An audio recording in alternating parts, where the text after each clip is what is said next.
Welcome back, Crammers, to question 4. The diagram shows 3 points A, B, C, and a line EF on the grid. Write down the coordinates of point A. We simply go on the x-axis first, that's 1, and it's on 0 on the y-axis, so here's 0. The coordinates of point D are 3, -2, so we simply go on the x-axis, 1, 2, 3, and we go down to -2. Put a cross here and label it as D. Find the midpoint of BC. So here we have B and here we have C.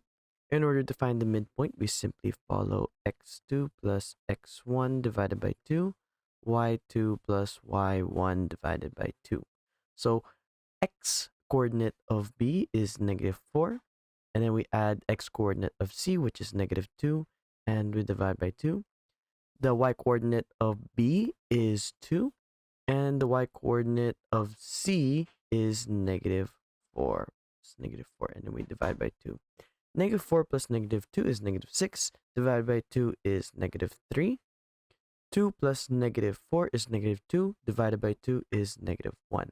Write down the equation of the line EF. You can see that the line EF is perfectly perpendicular to the y-axis.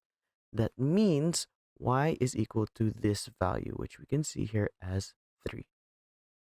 Y is equal to 3. Thanks for watching. Cram, then scram.